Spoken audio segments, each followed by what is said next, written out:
Mas enquanto esperamos por isso, CB Cotton está trabalhando em sua história. Suas fontes no local também estão trabalhando nessa história. Ela também mora no campus de Warren, Utah. E CB, o que você tem para nós? Olá. Olá, Bill. Bom dia. Então, como acabamos de ouvir do colega David Spunt, o suspeito foi identificado como Tyler Robinson e esperamos saber mais sobre essa pessoa nesta entrevista coletiva. Mas ouvimos esta manhã que o presidente Trump pareceu sugerir que uma pessoa próxima a Tyler o denunciou.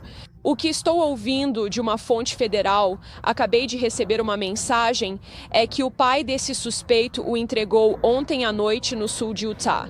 E todas essas peças em movimento acontecem enquanto o FBI fez um grande apelo ontem por mais informações, pedindo ao público: venha até nós se você reconhecer essa pessoa. E depois desse grande apelo do FBI, você sabe, parecia que as coisas estavam avançando aqui no local. Tivemos uma coletiva de imprensa que foi adiada várias vezes ontem. Também ouvimos o presidente explicar novamente como foi o cronograma disso. Ele disse que um ministro aqui em Utah, que é amigo de um oficial do US Marshal, se envolveu e nesse momento, o pai foi contatado. E novamente, estou ouvindo de uma fonte federal que foi o pai de Tyler Robinson quem entregou o filho. Vimos aquele novo vídeo ontem, arrepiante, mostrando o atirador se movendo rapidamente pelo telhado e depois descendo um andar antes de correr pelo estacionamento. E também soubemos pelo FBI que o atirador então descartou a arma em uma área de mata. Também recebemos aquelas recém-divulgadas imagens de vigilância do atirador que nos dão uma visão de perto do rosto dele e das roupas que ele usava. E agora, o grande desenvolvimento de hoje é aguardar para ouvir e saber mais sobre quem é Tyler Robinson. Qual é a formação dele? E você sabe como ele estava... Qual foi o planejamento que ele presumivelmente fez para dar aquele tiro fatal em Charlie Kirk, que estava falando para uma multidão de cerca de 3.000 apoiadores aqui neste campus? Bill, quero devolver para você. Obrigado, CB. Aguarde mais notícias suas e de outros aí em Utah. CB Algodão. É o fim de uma semana longa, emocionante e enfurecedora, e traz consigo o fim da caçada ao suposto assassino de Charlie Kirk. Depois de 11.000 pistas e dicas dadas ao FBI, o suspeito agora está preso. Ele foi identificado como Tyler Robinson, de 22 anos, um nativo de Utah, que foi entregue ontem à noite por seu pai. Foi o presidente Trump quem primeiro deu a notícia de que as autoridades tinham o cara certo. Acho que, com um alto grau de certeza, nós o pegamos. Neste momento, agora, está sob custódia, ok? Trabalhamos com a polícia local e o governador. Todos fizeram um ótimo trabalho. Pouco tempo depois tivemos certeza. Pegamos ele.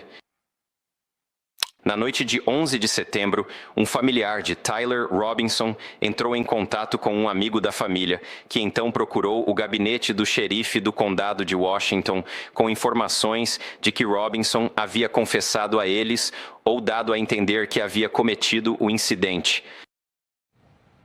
Quem é Tyler Robinson? Atualmente, ele está no 3º ano do programa de aprendizagem em elétrica no Dixie Technical College. Antes disso, ele frequentou a Utah State University por um semestre em 2021, onde era estudante de pré-engenharia. Ele morava com a família em Utah, sem antecedentes criminais, sem filiação partidária. Nada disso nos dá pistas sobre o que levaria essa pessoa a cometer esse ato hediondo de violência. Mas podemos fazer as contas. Talvez não tenhamos uma resposta, mas sabemos disso. Ele foi preso sob suspeita de homicídio qualificado, porte de armas e obstrução e espera-se que seja acusado formalmente na terça-feira. Autoridades dizem que acusações federais podem ser apresentadas já hoje. E isso é algo que descobrimos esta manhã. Mais informações sobre as evidências que ligam Robinson ao tiroteio. O governador de Utah, Spencer Cox, compartilhou que membros da família notaram sua postura política. Investigadores entrevistaram um familiar de Robinson, que afirmou que Robinson havia se tornado mais politizado nos últimos anos. O familiar mencionou um incidente recente em que Robinson foi jantar antes de 10 de setembro, e durante a conversa com outro membro da família, Robinson comentou que Charlie Kirk viria à UVU. Eles conversaram sobre por que não gostavam dele e dos pontos de vista que ele tinha. O familiar também afirmou que Kirk era cheio de ódio e estava espalhando ódio. Principais evidências incluíam mensagens no Discord, compartilhadas com o investigador pelos colegas de quarto do suspeito. O conteúdo dessas mensagens incluía mensagens relacionadas ao contato. Tyler mencionando a necessidade de recuperar um rifle de um ponto de entrega, deixando o rifle em um arbusto. Mensagens relacionadas a observar visualmente a área onde o rifle foi deixado e uma mensagem referindo-se a ter deixado o rifle enrolado em uma toalha. As mensagens também fazem referência à gravação de balas e mencionam uma luneta e o fato de o rifle ser único. Também obtivemos respostas definitivas sobre o que exatamente estava gravado nos cartuchos. As inscrições em um cartucho disparado diziam avisos, saliências, O maiúsculo, o que é isso? Ponto de interrogação. As inscrições nos 3 cartuchos não disparados diziam ei fascista, ponto de exclamação. Pegue, exclamação, símbolo de seta para cima, símbolo de seta para a direita e 3 símbolos de seta para baixo. Uma segunda cápsula não deflagrada dizia o Bela Tchau, Bela Tchau, Bela Tchau, Tchau, Tchau. E uma terceira cápsula não deflagrada dizia se você leu isso, você é gay, kkk. Ok. Então havia inscrições em uma cápsula deflagrada. Notices Bulges OWO. O que é isso? E inscrições em 3 cápsulas não deflagradas. Ei fascista, pega essa. Seta para cima, seta para a direita, 3 setas para baixo.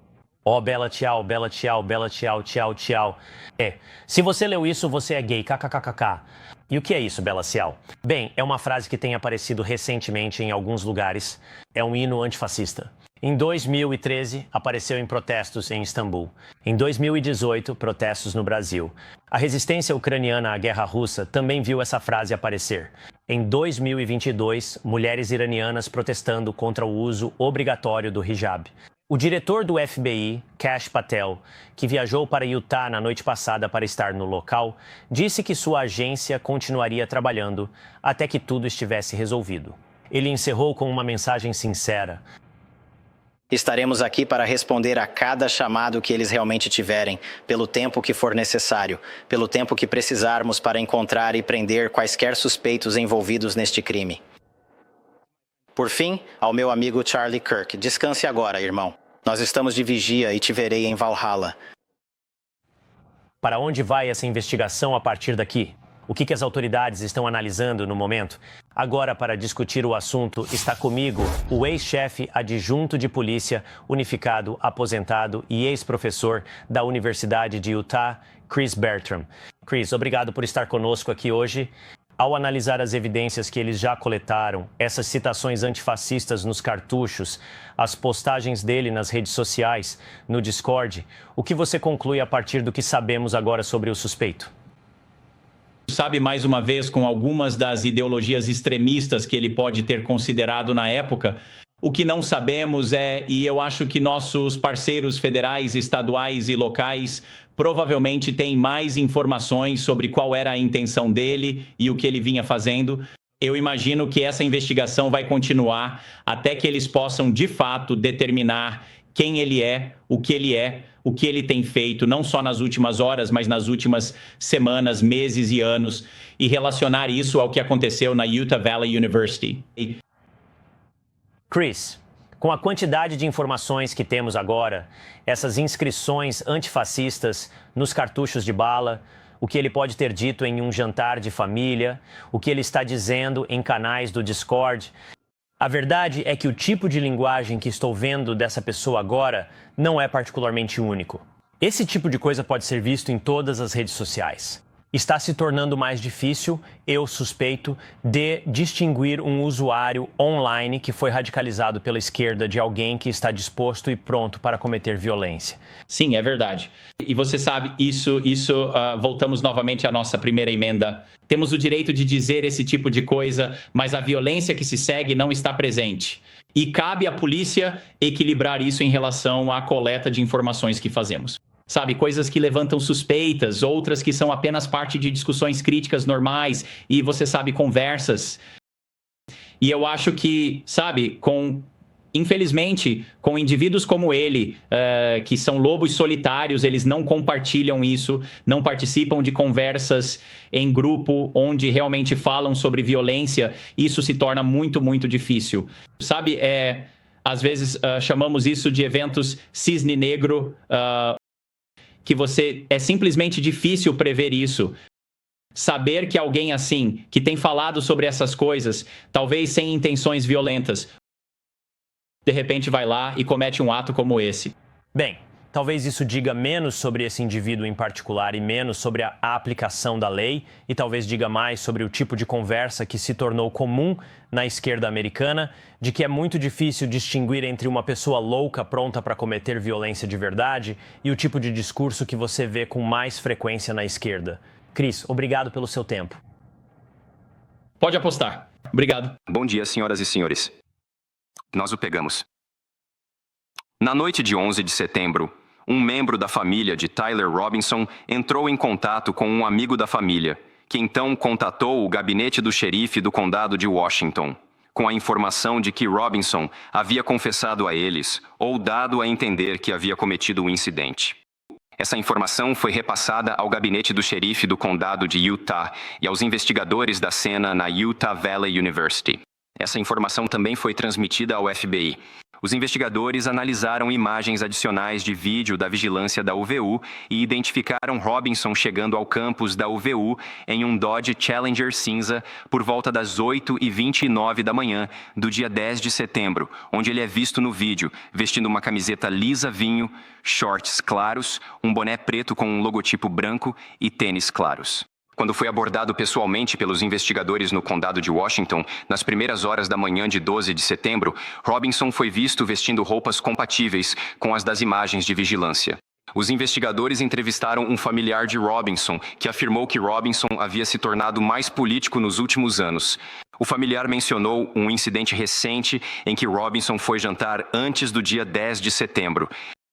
E, em uma conversa com outro membro da família, Robinson mencionou que Charlie Kirk viria à UVU. Eles conversaram sobre por que não gostavam dele e dos pontos de vista que ele tinha. O familiar também afirmou que Kirk era cheio de ódio e estava espalhando ódio. O familiar também confirmou que Robinson tinha um Dodge Challenger cinza. Os investigadores identificaram um indivíduo como o colega de quarto de Robinson. Os investigadores entrevistaram esse colega de quarto, que afirmou que seu colega, referindo-se a Robinson, fez uma piada no Discord. Os investigadores perguntaram se ele mostraria as mensagens no Discord. Ele abriu o aplicativo e mostrou várias mensagens aos investigadores, permitindo que eles tirassem fotos da tela, enquanto cada mensagem era exibida pelo colega de quarto de Robinson. Essas fotos consistiam em várias mensagens, incluindo o conteúdo de conversas entre o contato telefônico chamado Tyler, com um ícone de emoji, e o dispositivo do colega de quarto de Robinson.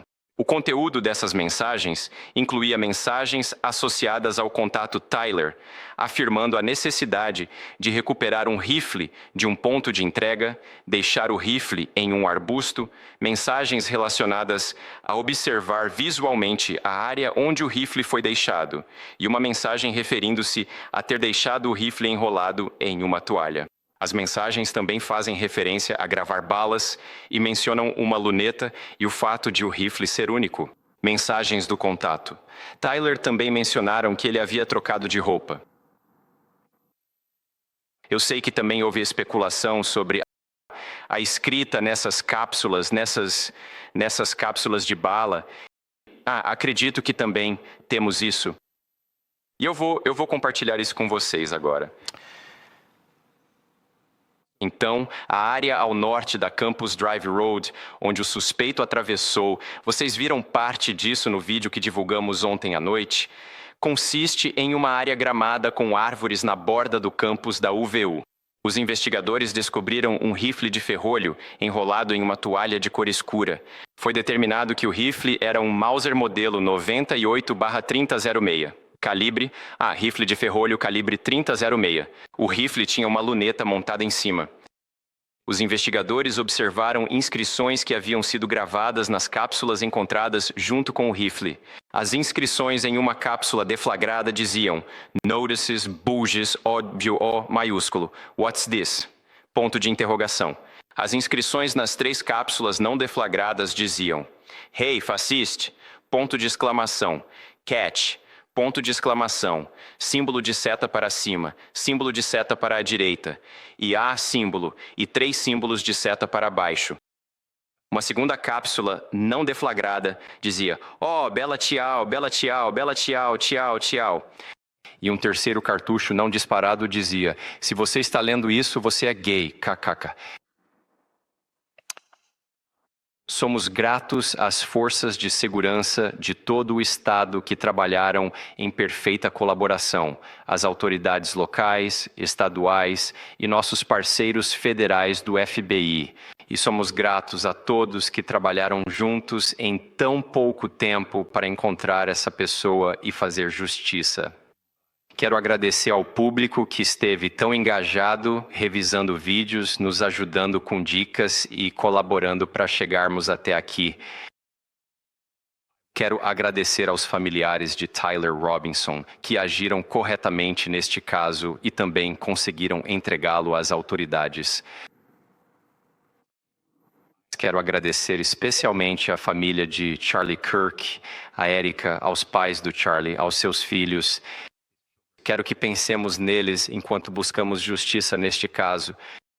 Eles estarão envolvidos nesse processo de justiça. Trabalharemos muito próximos a eles enquanto avançamos nesse processo também.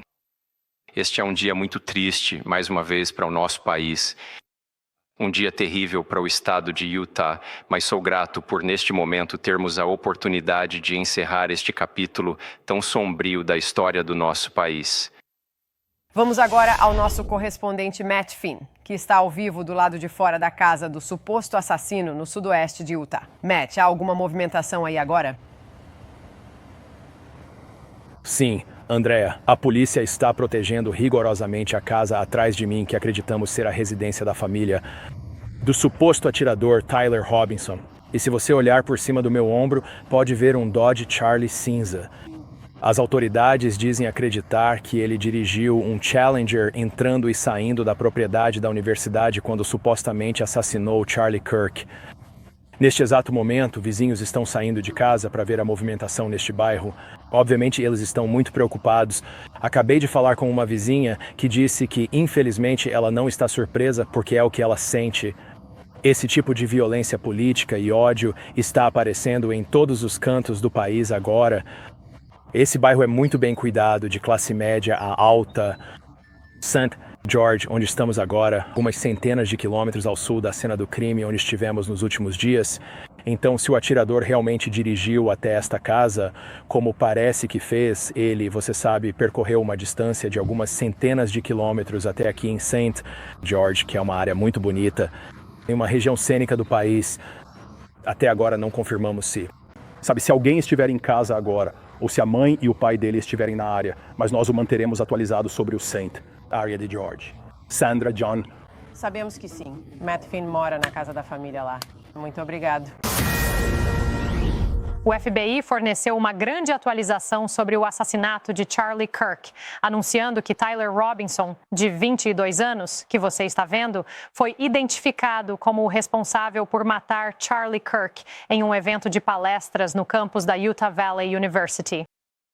O governador de Utah, Spencer Cox, como membro da família, esteve envolvido na entrega de Robinson, com o diretor do FBI, Cash Paul, elogiando sua equipe por levar rapidamente esse suspeito à justiça.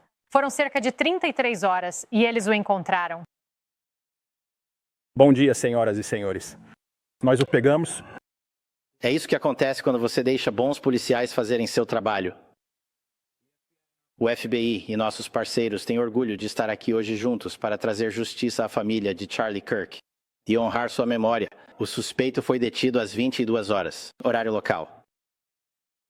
Em menos de 36 horas, 33 para ser preciso, graças ao total empenho do governo federal e à liderança dos parceiros aqui no estado de Utah e do governador Cox, o suspeito foi capturado em um tempo recorde.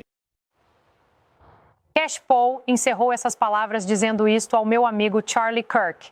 Descanse agora, irmão. Nós estamos de vigia. Este é o Outnumbered. Eu sou Caliph McEnany, aqui com minhas co-apresentadoras Harris Faulkner e Emily Campagno. Também estão conosco Alicia Cunha, correspondente sênior da Fox News, e John Yoo, ex-vice-procurador assistente geral, professor de Direito da UC Berkeley e ex-assistente jurídico do juiz Thomas. Começamos com Paul Morrow, inspetor aposentado do NYPD. Ele está no local. Ele está lá desde ontem. Paul, mantivemos contato e um dos aspectos disso foram as mensagens do Discord que ocorreram entre os colegas de quarto e entre Tyler Robinson. E eu só quero listar para nossos espectadores o que sabemos sobre essas mensagens do Discord. Houve uma conversa sobre a necessidade de recuperar uma arma de um ponto de entrega. Houve menção de uma arma em um arbusto para observar visualmente a área. Estava embrulhada em uma toalha nesta mensagem. Balas gravadas também foram mencionadas. Uma arma que era única, uma mira telescópica e troca de roupas. Isso parece uma descrição bastante detalhada do que aconteceu nas mensagens com o colega de quarto. Sim, parece, e talvez indique que o colega de quarto estava ciente do que iria acontecer ou do que tinha acabado de acontecer, e isso certamente será um aspecto muito focado desta investigação. Você pode imaginar o governo federal pressionando muito sobre isso. John, você vai dizer que quase certamente a essa altura uma ordem de preservação foi emitida para o Discord, que é um aplicativo de jogos para garantir que eles preservem todo o material relevante relacionado a este caso que esteja em seus servidores. Eles estão em São Francisco, então você pode chegar até eles. Não é como tentar contatar alguma entidade no exterior e eles vão estar de olho. Ou seja, os federais vão procurar um possível vínculo federal, algo que atravesse fronteiras estaduais ou que envolva um estatuto federal. E uma das coisas que pode acontecer aqui é que se isso for uma conspiração, se houver algumas pessoas envolvidas e elas estiverem se comunicando pelo Discord, bem, aí está o elemento. Aí está o elemento operacional de um crime federal, porque mensagens pela internet atravessam fronteiras estaduais. Isso é usado o tempo todo para estabelecer jurisdição. Você tem seu caso de conspiração federal e agora tudo isso está sob jurisdição federal. Sabe, Paul, eu também quero passar rapidamente por algumas das mensagens que descobrimos que estavam nas balas, incluindo "Ei, fascista". Houve uma menção. Se você ler esta frase, você é gay, ela mal. Há essas. Algumas delas eram mensagens indiscerníveis. Também sabemos que ele, de fato, estava em um jantar de família onde disse que Charlie Kirk iria àquele campus, que ele não gostava de Charlie Kirk e que achava que Charlie Kirk era cheio de ódio. Esse jantar deve ter acontecido nos últimos 6 dias. Esse é o período em que Charlie Kirk anunciou esse evento. Eu trago todas essas informações porque você tem ali o gancho da conspiração, potencialmente para acusações federais. Mas e quanto ao terrorismo? Porque parte disso aponta talvez para um motivo político. Você pode chamar algo de terrorismo doméstico sem realmente fazer essa acusação. Os casos de acusações federais por terrorismo que não envolvem uma entidade estrangeira são tão raros quanto dentes de galinha. Quase sempre é preciso que haja envolvimento de uma entidade estrangeira pelas acusações federais de terrorismo. Então, estou cético em relação a acusações federais de terrorismo por isso, mas não acho que isso realmente importe. Na verdade, eu diria que você pode se sair melhor com as taxas estaduais, porque promotores estaduais estão acostumados a fazer acusações de assassinato, que é o que isso significa. Então, a menos que a questão tome um rumo inesperado, acredito que isso irá para o tribunal estadual, a menos que, por exemplo, tenhamos essa parte da conspiração. Eles vão insistir nisso. Será interessante ver as acusações. Todos lembram do caso Mangione quando duelavam em acusações. Eu acho muito... Isso aconteceu porque o governo não confiava em Alvin Bragg para seguir o caso. Neste caso, não acho que eles terão essas preocupações. Então, vamos ver quem ficará com a acusação e quem irá processar o caso. E, claro, a pena de morte sendo uma opção lá em Utah. Paul Morrow, obrigado. Voltaremos a falar com você. Mas por agora, vamos chamar o ex-diretor assistente do FBI, Chris Wacker.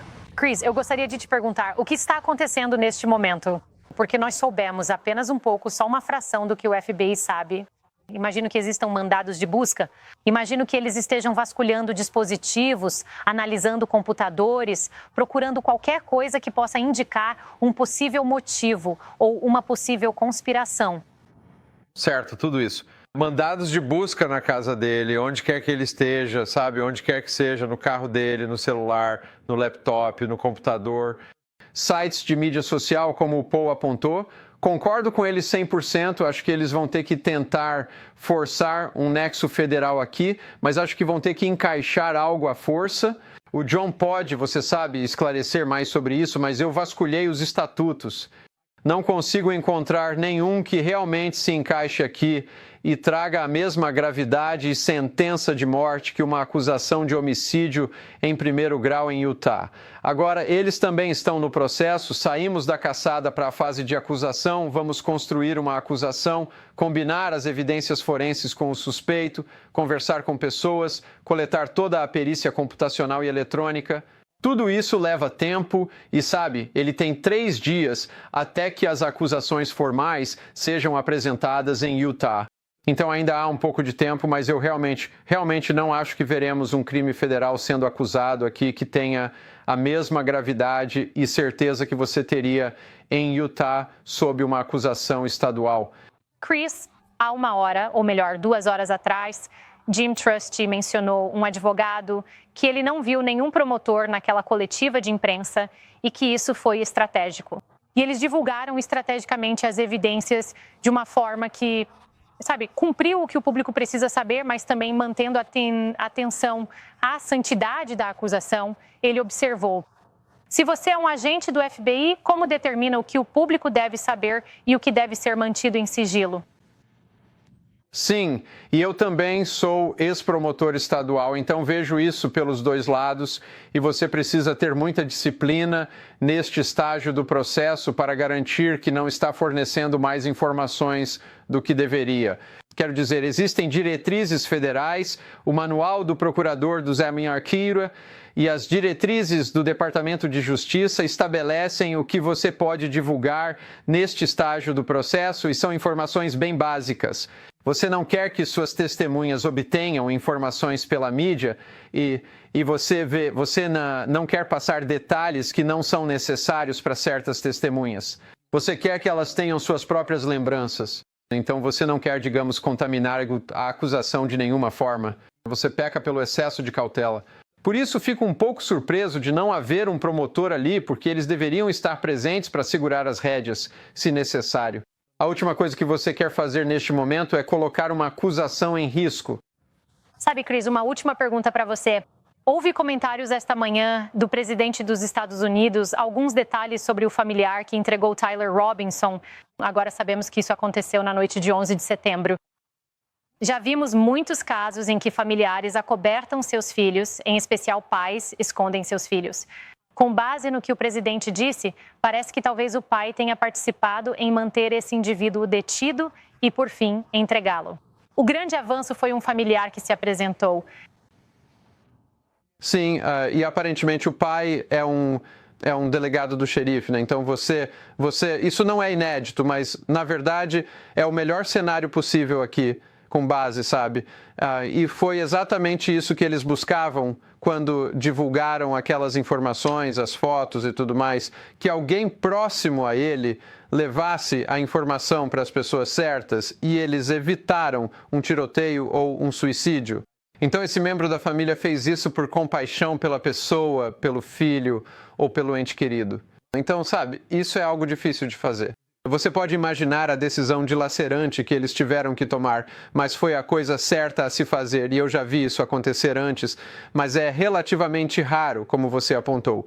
Mas isso era o que queríamos que acontecesse. Sim, e ontem à noite, sabe, estávamos esperando uma coletiva de imprensa e eu estava lá substituindo o Jesse Waters e me disseram que estávamos com a câmera perseguindo por uma rua e agora era a 400 quilômetros de distância. Teria sido muita perseguição de câmeras, o que de fato estava acontecendo. Mas agora sabemos que foi um pai, um membro da família que com licença um momento, no meu ouvido, que foi um membro da família que fez essa grande diferença. Muito obrigado, Chris Wecker. Obrigado. O presidente Trump disse esta manhã no Fox and Friends que comparecerá ao funeral de Charlie Kirk. Ainda não temos acesso às informações sobre esses preparativos e acredito que receberemos essas informações em breve. Mas o presidente falou de forma muito comovente sobre o que Kirk significava para ele quando estava no sofá esta manhã com o Fox and Friends. Sabe, Dom me disse, ele é meio que um filho para você. Ele tinha um talento inacreditável, mas era mais do que isso. Na verdade, não era tanto talento. Ele simplesmente acreditava de verdade. Ele simplesmente acreditava nisso. Ele amava os jovens, queria ajudar os jovens e não merecia isso. Ele era realmente uma boa pessoa. Conversei há pouco tempo com Donald Trump Jr. Dom, é ótimo ter você aqui conosco. Sinto muito pela perda desse grande amigo para todos vocês e para tantos de nós também. Ele era um jovem maravilhoso, com um futuro enorme pela frente. E agora estamos sabendo, vimos uma foto de Tyler Robinson, 22 anos. As notícias são de que o pai dele ajudou a trazê-lo, o que deve ter sido, sabe, não dá nem para imaginar essa situação para uma família. Agora que temos uma noção de quem é essa pessoa, esse suspeito, o que passa pela sua cabeça ao olhar para essa foto dele? Tem sido muito difícil, Marta. Quando você pensa no que aconteceu nos últimos anos, quando você vê a difamação do Charlie que eu tenho visto, sabe, todos os dias, desde então, a celebração do assassinato dele, a sangue frio na frente da esposa e dos filhos pequenos. É realmente nojento. Quero dizer, sabe, qual foi o verdadeiro crime do Charlie? Ele falou a verdade. Todos os dias, Marta, ele dava espaço para seus maiores detratores. Ele deu às pessoas que mais o odiavam a oportunidade de defender seu ponto de vista, de ter isso em uma conversa educada, e ele fez um ótimo trabalho com isso. A razão pela qual ele era tão eficaz com tantos jovens era que eles ouviam esses argumentos, e você percebia muito rapidamente quando Charlie conversava de forma muito cordial, sabe, de novo, com aqueles esquerdistas que, uau, não só o argumento democrata, a ideia é ruim, mas em muitos casos é completamente absurda. E é por isso que ele era tão eficaz, e é por isso que ele era uma ameaça. Ele não era uma ameaça porque representasse qualquer tipo de ameaça física real para alguém. Ele era uma ameaça porque era incrivelmente eficaz em pegar a narrativa deles e destruí-la. Por isso que ele era tão bom no que fazia. Então, é realmente difícil ver isso quando vejo a foto do atirador, um jovem radicalizado, e acredito nos relatos sobre, sabe, toda a propaganda trans inscrita nos cartuchos dos rifles. Quero dizer, são exatamente esse tipo de coisa. Sabe, o crime do Charlie era falar sobre Deus, família, pátria, todas essas coisas que são proibidas para os democratas. Deus me livre de você gostar dessas coisas. Deus me livre de você gostar da Constituição, sabe? O verdadeiro crime seria dizer, sabe, que homens não podem ser mulheres e que homens não deveriam competir em esportes femininos. Quer dizer, esses não são exatamente conceitos radicais, embora quando a esquerda percebe que são argumentos ganha-ganha, eles recorrem à violência. Eu vejo a constante... A violência ocorre em ambas as direções. Não, Marta. A violência está indo em uma direção. Eu tive que lidar com, sabe, 3 tiroteios como esse com pessoas realmente muito próximas e queridas para mim nos últimos 14 meses, e estou ficando cansado disso. Sabe, nós aprendemos um pouco sobre essas inscrições e, até agora, 2 delas são meio difíceis de entender. Uma delas tem a ver com uma canção antifascista na Itália durante a Segunda Guerra Mundial. A outra diz, ei fascista, pega essa na bala, o que é simplesmente assustador. Sabe, quando você olha para esse jovem e pensa em como, sinceramente, eu não consigo superar quantas semelhanças existem com Thomas Crooks em Butler, Pensilvânia, Dawn. Eles têm mais ou menos a mesma idade, esses jovens. Nenhum dos dois parecia ter qualquer perfil em redes sociais. Em ambos os casos, havia alguém na cena com um vídeo de celular antes do tiroteio. Ei, olha, tem alguém lá em cima no telhado. A configuração é muito semelhante, um local ao ar livre, um telhado a cerca de 150 metros de distância, pelo que entendemos. E esses jovens que, sabe, nesse caso, conseguiram fazer um disparo perfeito. Estou curioso para saber o que você pensa sobre isso, como caçador. O que chama sua atenção quando você pensa em como esses casos são parecidos? Bem, é incrível para mim. Eu não entendo completamente, Marta, como um garoto de 20 e poucos anos pode se radicalizar hoje em dia sem uma presença online. Isso não parece acontecer. Sim. A menos que, né, eles podem desistir porque estão tentando encobrir seus rastros ou seus reais motivos porque seria pior para a sua causa, ou seja lá o que for. Eu não quero especular sobre isso. Quero dizer, eu acho... E eu sei que o Charlie e eu falamos sobre isso com frequência, meio que a ironia dos antifascistas hoje em dia. Eles parecem estar pegando muitas táticas, dos fascistas, dos camisas marrons. Quero dizer, se você não concorda com alguém, mate essa pessoa. Quero dizer, isso me parece bastante fascista. Então, você sabe, eu queria que parássemos de chamá-los de antifa, porque não há nada de anti nisso. Suas tendências fascistas, é absolutamente nojento. Mas há algo muito estranho. Alguém poderia se radicalizar tanto sem nenhuma dessas pegadas. Então, você sabe, eu não quero especular. Não tenho nenhuma informação adicional sobre o que são essas coisas. Mas eu diria que ver a esquerda se tornar tão violenta quando não consegue o que quer é quase como se, Marta, eles soubessem que perderam o rumo. Eles sabem que perderam o debate. Então, em vez de perder o debate e se adaptar, ou talvez, não sei, de forma surpreendente, criar uma ideia melhor, ou um conceito melhor, ou ser razoável, você sabe, aplicar um pouco de bom senso, eles percebem que perderam completamente o debate, então precisam recorrer à violência. E ao contrário do que estamos vendo em outros lugares e online, não está acontecendo dos dois lados. Está indo em uma direção, vem daqueles alinhados com o Partido Democrata, o ódio foi fomentado por aqueles no Partido Democrata, e você provavelmente poderia exibir centenas de horas desses trechos. Vem da mídia. Alguns deles estão fazendo uma correção rápida de curso e provavelmente limparam seus perfis nas redes sociais de tudo o que disseram sobre o Charlie, sobre mim, sobre meu pai nos últimos anos. Mas você não pode chamar alguém com quem você discorda ou simplesmente não consegue vencer uma discussão com um nazista, um fascista, um ditador, a maior ameaça à democracia na história da civilização, e então fingir que não teve nada a ver com isso quando a ala mais radical, e não parece haver muita diferença para mim hoje em dia, pega em armas e tenta matar aqueles com quem discorda. Não é uma via de mão única, não é uma via de mão dupla, é simplesmente de um lado só. E sabe, qualquer um que diga o contrário deveria ser tirado do ar. Vamos ouvir isso do governador Cox. Ele falou há poucos instantes. Ele disse, sabe, nunca me senti tão bravo e tão triste em um período tão curto de tempo na vida dele. Aqui está o que ele disse há poucos instantes, Dom. Eu acredito absolutamente que este é um divisor de águas na história americana, sim. A questão é, que tipo de divisor de águas? E esse capítulo ainda está por ser escrito.